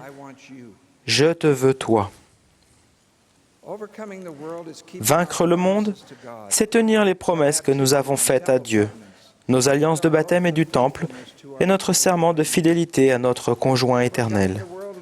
La victoire sur le monde nous conduit humblement à la table de Sainte Seine chaque semaine, demandant pardon et promettant de nous souvenir toujours de lui et de garder ses commandements, afin d'avoir toujours son esprit avec nous. Notre amour pour le jour du sabbat ne s'achève pas lorsque les portes de l'Église se referment derrière nous, mais au contraire, il ouvre la porte à une belle journée de repos, d'études, de prière, d'égard envers des membres de la famille et d'autres qui ont besoin de notre attention. Au lieu de pousser un soupir de soulagement lorsque les réunions sont terminées et d'espérer trouver rapidement un poste de télévision pour ne pas rater le début d'un match de football, nos pensées restent tournées vers le Sauveur et son Saint Jour. Le monde est sans cesse attiré par un déluge de voix séduisantes. Vaincre le monde, c'est faire confiance à la seule voix qui avertit, réconforte, éclaire et apaise, pas comme le monde donne. Vaincre le monde signifie se tourner vers l'extérieur et se souvenir du second commandement. Le plus grand parmi vous sera votre serviteur. Le bonheur de notre conjoint est plus important que notre propre satisfaction. Aider nos enfants à acquérir un amour pour Dieu et à respecter ses commandements est une priorité absolue. Nous partageons de bon cœur nos bénédictions matérielles par la dîme, les offrandes de jeûne et la générosité envers les nécessiteux. Et comme nos antennes spirituelles pointent en direction des cieux, le Seigneur nous guide vers les personnes que nous pouvons aider. Le monde bâtit son univers autour de lui-même, proclamant avec orgueil « Regardez-moi comparé à mon voisin. Regardez ce qui m'appartient. Voyez combien je suis important. » Le monde est aisément irrité, indifférent, exigeant. Il aime les acclamations de la foule, alors que la victoire sur le monde apporte l'humilité, l'empathie, la patience et la compassion à l'égard des gens qui sont différents de nous. Vaincre le monde voudra toujours dire que certaines de nos croyances feront l'objet de moqueries. Le Sauveur a dit « Si le monde vous hait, sachez qu'il m'a haï avant vous. Si vous étiez du monde, le monde aimerait ce qui est à lui. » Russell M. Nelson a dit ce matin « Les vrais disciples de Jésus-Christ sont disposés à se démarquer, à se faire entendre et à être différents des gens du monde. » Un disciple du Christ n'est pas inquiet si ses croyances n'obtiennent pas 1000 j'aime ou même quelques émojis amicaux sur les réseaux sociaux. Vaincre le monde, c'est être moins soucieux de nos connexions en ligne que de notre connexion divine avec Dieu. Le Seigneur nous accorde la sécurité quand nous écoutons les conseils de ses prophètes et apôtres actuels. Le président Monson a dit « Le monde peut être difficile. En allant au temple, nous serons davantage capables de supporter toutes les épreuves et de surmonter toutes les tentations. Nous serons renouvelés et fortifiés. » Avec ces tentations, ces distractions et ces déviations, le monde tente de séduire le fidèle et le persuader de rejeter les magnifiques expériences spirituelles de son passé, comme si elles n'étaient que des supercheries insensées. Vaincre le monde, c'est se souvenir des moments où nous avons ressenti l'amour et la lumière du Sauveur, même lorsque nous sommes découragés. Neil A. Maxwell a expliqué l'une de ces expériences de la manière suivante. J'avais été béni, et je savais que Dieu savait que je savais que j'avais été béni. Bien que nous puissions nous sentir provisoirement oubliés, nous n'oublions pas. Vaincre le monde ne signifie pas que nous menons une vie cloîtrée, protégée de l'injustice et des difficultés de la condition mortelle. Au contraire, cela ouvre la perspective plus vaste de la foi, nous attirant vers le Sauveur et sa promesse. Bien que la perfection ne soit pas complète dans cette vie, la victoire sur le monde maintient vive la flamme de notre espérance qu'un jour, nous nous tiendrons devant notre Rédempteur, verrons son visage avec plaisir et l'entendrons dire « Venez, vous qui êtes bénis de mon Père, prenez possession du royaume qui vous a été préparé. » Le 28 décembre de l'année dernière, notre cher ami et autorité générale, Bruce D. Porter, a achevé son séjour dans la condition mortelle Il avait 64 ans. J'ai rencontré Bruce pour la première fois lorsque nous étions étudiants à l'université Brigham Young. Il était l'un des meilleurs et l'un des plus intelligents. Après avoir obtenu son doctorat de l'université d'Harvard, avec une spécialisation dans les affaires russes, ses capacités intellectuelles et ses écrits lui ont apporté une notoriété qui aurait pu le faire dévier de sa route. Mais la richesse et les louanges du monde n'ont jamais obscurci sa vision. Il était loyal envers son Sauveur Jésus-Christ, à sa compagne éternelle Suzanne et à ses enfants et petits-enfants. Bruce est né avec une maladie des reins.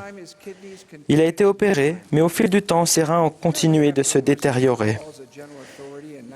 Peu après son appel comme autorité générale en 1995, Bruce et moi avons servi ensemble avec notre famille à Francfort en Allemagne, où il s'est occupé principalement de la Russie et de l'Europe de l'Est. Sa vie a changé de façon impressionnante en 1997, lorsque ses fonctions rénales et sa santé ont commencé à décliner. La famille est retournée à Salt Lake City. Pendant ces 22 années de service parmi les 70, Bruce a été hospitalisé de nombreuses fois et a subi 10 interventions chirurgicales. À 2 reprises, les médecins ont dit à Suzanne qu'il ne passerait pas la nuit, mais il a survécu. Bruce a eu recours à la dialyse pour épurer son sang pendant plus de 12 années de son service en tant qu'autorité générale. Une grande partie de ce temps-là, il suivait son traitement en soirée, 4 heures, 5 fois par semaine. Ainsi, il pouvait remplir son appel pendant la journée et accepter d'assumer des responsabilités dans des conférences le week-end. Bruce a été déconcerté lorsque sa santé ne s'est pas améliorée après plusieurs bénédictions de la prêtrise. Mais il savait en qui il avait placé sa confiance. En 2010, il a reçu un rein de son fils David. Cette fois-ci, son corps n'a pas rejeté la greffe. C'était un miracle qui lui a rendu la santé, lui permettant finalement de retourner avec Suzanne dans sa Russie bien-aimée au sein de la présidence de l'interrégion. Le 26 décembre 2016, après un combat contre des infections continuelles dans un hôpital à Salt Lake City, il a demandé aux médecins de sortir de la pièce. Il a dit à Suzanne qu'il savait par l'esprit que les médecins ne pouvaient rien faire pour lui sauver la vie. Il savait que notre Père céleste le ramènerait à la maison. Il était en paix. Le 28 décembre, Bruce est rentré chez lui dans sa famille. Quelques heures plus tard, entouré de ses êtres chers, il est retourné paisiblement dans son foyer céleste. Il y a des années, Bruce Porter a écrit ceci à ses enfants. Le témoignage que j'ai de la réalité et de l'amour de Jésus-Christ a été la boussole de ma vie. C'est un témoignage pur et brûlant de l'Esprit qu'il vit, qu'il est mon Rédempteur et mon ami dans tous les moments de besoin. Notre défi est de venir à connaître le Sauveur et par la foi en lui, de surmonter les épreuves et vaincre les tentations de ce monde. Soyons fidèles et loyaux, faisons-lui confiance. Fin de citation. Bruce Douglas Porter a vaincu le monde.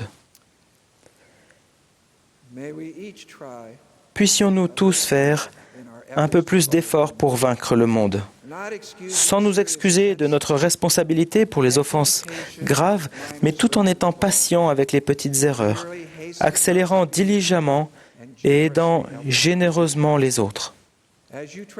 Je vous promets une plus grande paix dans cette vie et une plus grande confiance en votre destinée éternelle, si vous faites plus totalement confiance au Sauveur. Au nom de Jésus-Christ. Amen.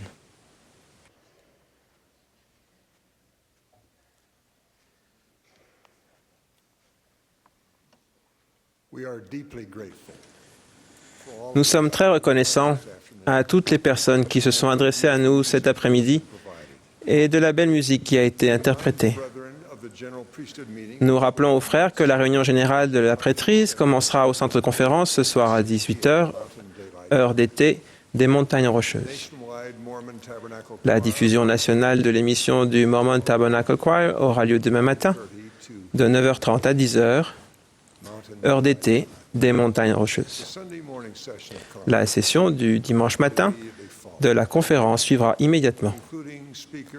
Le dernier orateur de cette session sera Russell Ballard, du Collège des 12 Apôtres.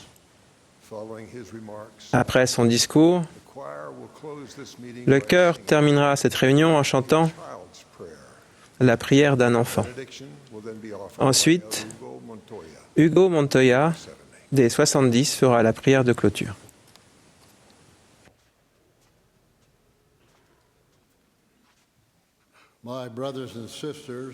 Frères et sœurs, j'ai maintenant la tâche de m'adresser à vous et vous, celle d'écouter. Mon objectif est de finir ma tâche avant que vous n'acheviez la vôtre. Je vais faire de mon mieux. Au fil des ans, j'ai remarqué que les personnes qui accomplissent le plus de choses dans ce monde sont celles qui ont une vision de leur vie avec des objectifs qui les gardent concentrés sur leur vision et des plans tactiques pour les atteindre. Le fait de savoir où vous allez et comment vous comptez y parvenir peut donner un sens, une raison d'être et de la réussite à votre vie. Certains ont du mal à faire la différence entre un objectif et un plan, jusqu'à ce qu'ils apprennent qu'un objectif est une destination ou une fin, alors qu'un plan est l'itinéraire par lequel on y parvient. Par exemple, nous pouvons avoir l'objectif de nous rendre en voiture à un certain endroit que nous connaissons mal. Et comme certaines d'entre vous, chères sœurs, le savent, nous, les hommes, nous pensons généralement savoir comment y arriver. Ce qui nous amène souvent à dire « Je sais, cela doit être juste la rue d'après ». Ma femme sourit. L'objectif est clair, mais il manquait un bon plan pour atteindre la destination. Se fixer des objectifs, c'est, en substance, commencer avec la fin à l'esprit. Et planifier consiste à échafauder un moyen d'arriver à cette fin. L'une des clés du bonheur repose sur la compréhension de l'importance véritable des destinations et ensuite sur le temps, les efforts et l'attention que nous allons consacrer à ce qui constitue un moyen sûr d'y arriver. Dieu, notre Père Céleste, nous a montré l'exemple parfait en matière d'élaboration d'objectifs et de plans. Son objectif est de réaliser l'immortalité et la vie éternelle de l'homme. Et son moyen d'y parvenir est le plan du salut. Le plan de notre Père Céleste bien-aimé comprend le don d'une vie physique, de progression, d'effort et d'apprentissage dans la condition mortelle, grâce à laquelle nous pouvons devenir plus semblables à lui. Le fait de revêtir notre esprit éternel d'un corps physique, de respecter les enseignements et les commandements de son Fils, le Seigneur Jésus-Christ, et de former une famille éternelle nous permet, grâce à l'expiation du Sauveur, d'atteindre l'objectif de Dieu, de réaliser l'immortalité, la vie éternelle de ses enfants avec lui dans son royaume céleste. Nous nous fixons des objectifs sages lorsque nous comprenons que nos buts à court terme ne sont efficaces que dans la mesure où ils mènent à des buts à long terme clairement compris. Je crois qu'une clé importante du bonheur consiste à apprendre comment nous fixer des objectifs et élaborer nos plans dans le cadre du plan éternel de notre Père Céleste.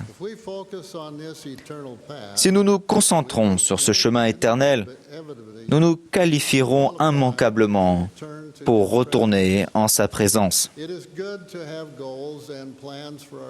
Il est bon d'établir des objectifs et des plans pour notre carrière, pour nos études et même pour notre jeu au golf. Il est également important de nous fixer des objectifs pour notre mariage, notre famille et nos conseils et appels dans l'Église. C'est particulièrement vrai pour les missionnaires. Mais nos objectifs primordiaux devraient être en adéquation avec le plan éternel de notre Père Céleste.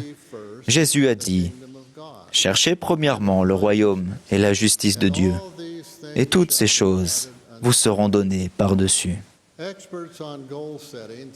Les spécialistes de la fixation d'objectifs nous disent que plus un but est simple et direct, plus il a de pouvoir.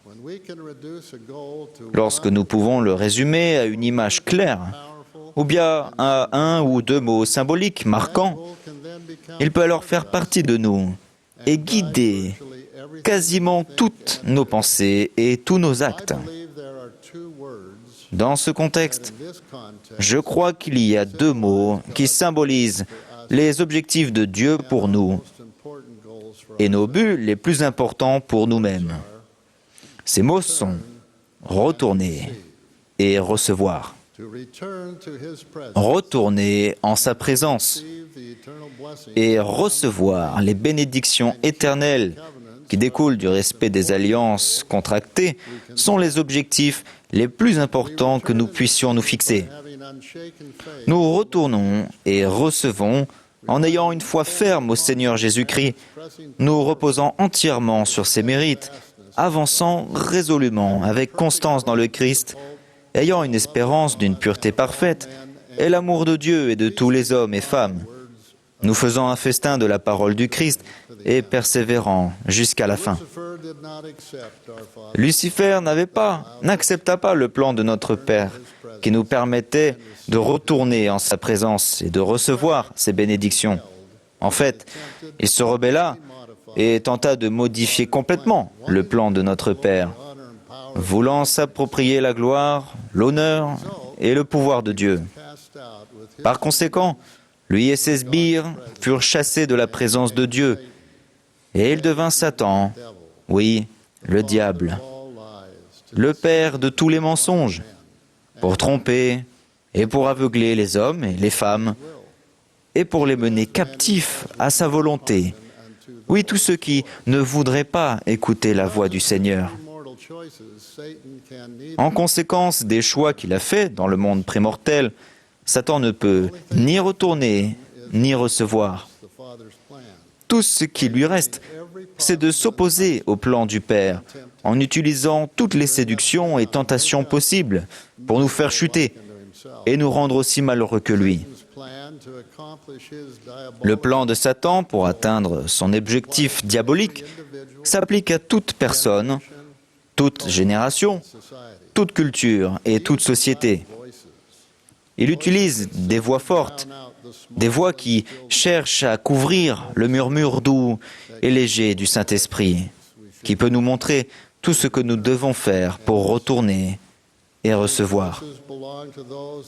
Ces voix sont celles des personnes qui méprisent la vérité de l'Évangile et qui utilisent l'Internet, les réseaux sociaux, la presse écrite, la radio, la télévision et le cinéma pour présenter de manière attrayante l'immoralité, la violence, la grossièreté, l'obscénité et la dépravation, de façon à nous détourner des objectifs et des plans que nous avons pour l'éternité.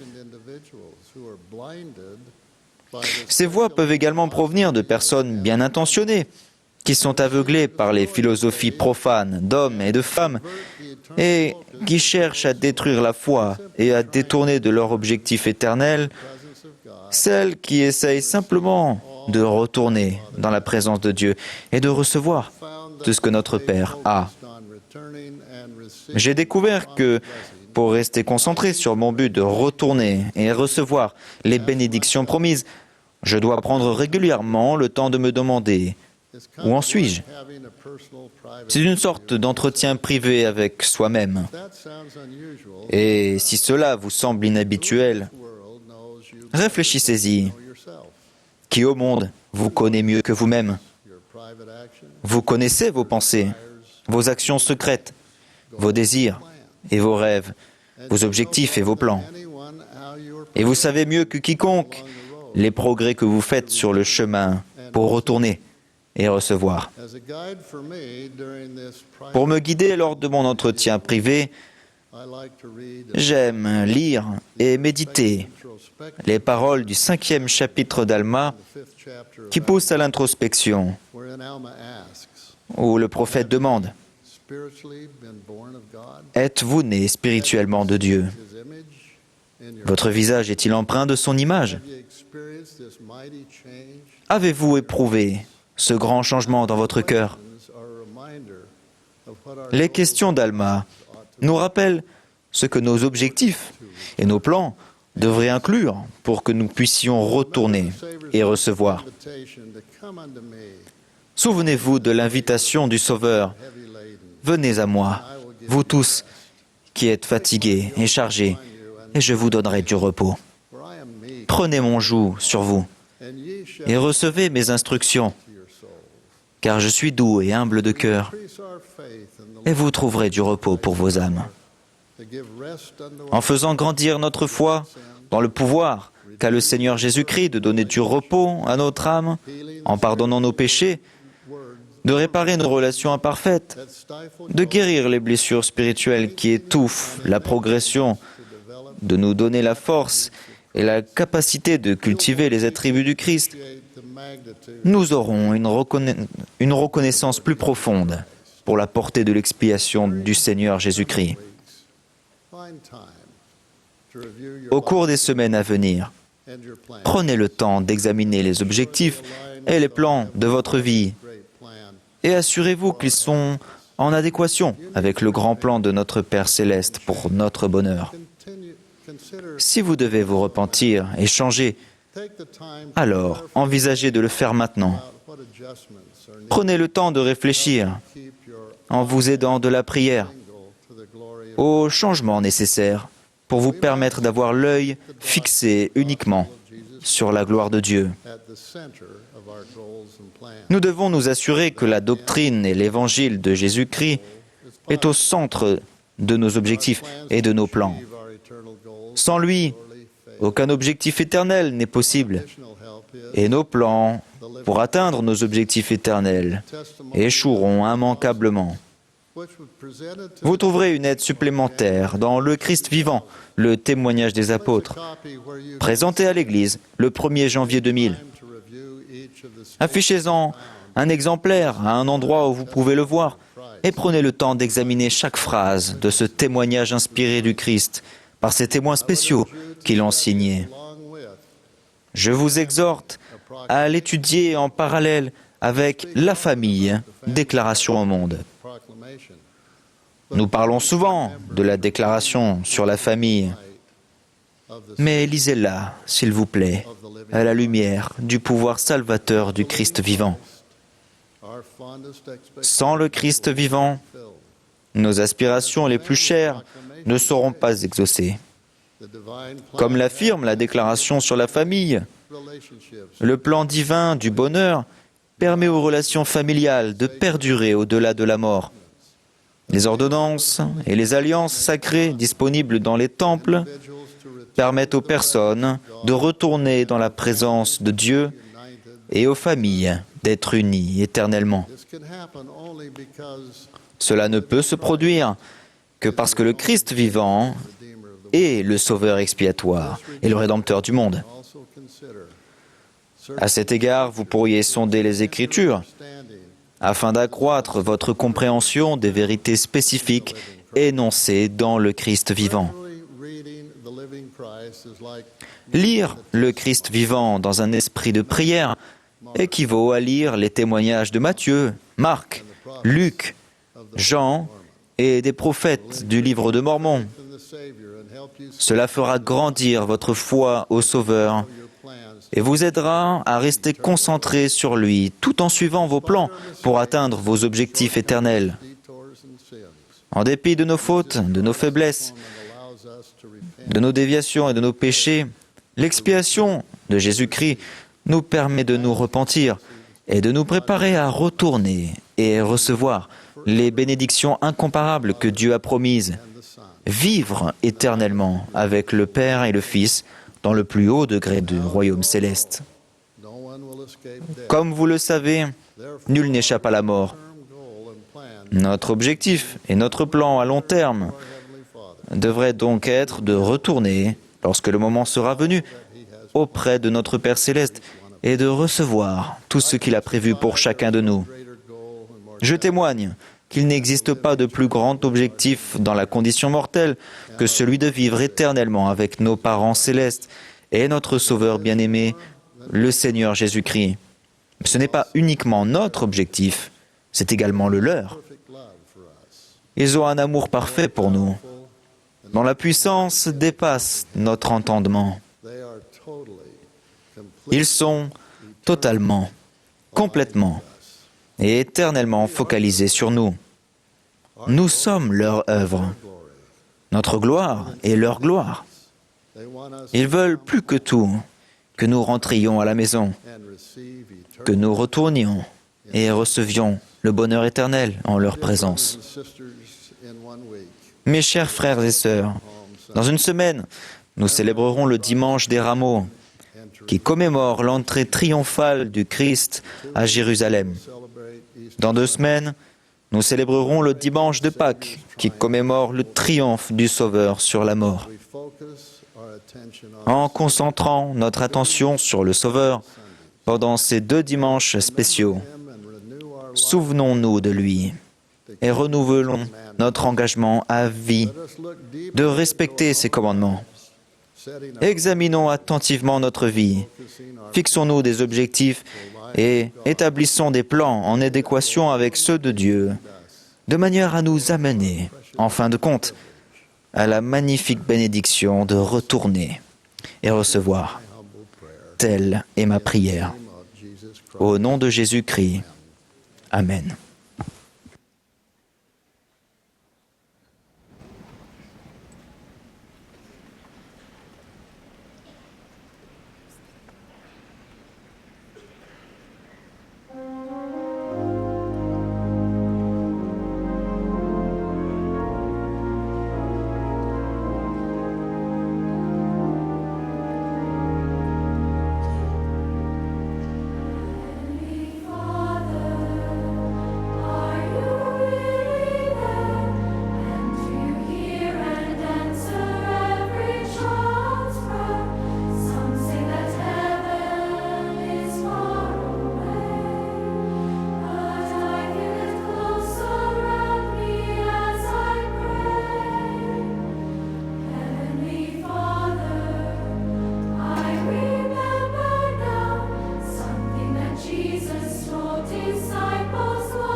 Cher Père Céleste, nous te sommes reconnaissants pour cette session de conférence.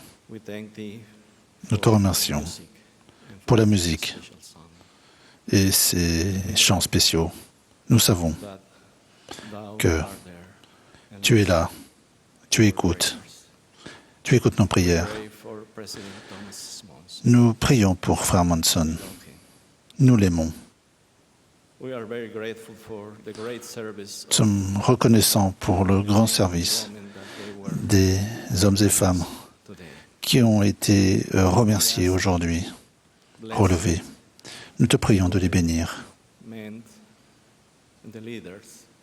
pour la direction et ceux qui ont été appelés aujourd'hui. Nous te prions pour tes enfants qui souffrent d'affliction en ce moment. Certains d'entre eux qui rencontrent des désastres naturels dont les foyers sont détruits, et certains autres qui vivent dans des tempêtes spirituelles et qui sont tes enfants. Nous sommes tous des frères et sœurs, leurs frères et sœurs. S'il te plaît, permets que notre cœur change afin que nous puissions les aider dans leurs afflictions. Nous t'aimons, Père, et nous aimons ton Fils. Nous voulons être obéissants, comme ton Fils bien-aimé l'est, et nous disons ces choses au nom de Jésus-Christ. Amen.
Vous venez d'assister à une session de la 187e conférence générale d'avril de l'Église de Jésus-Christ des Saints des Derniers Jours.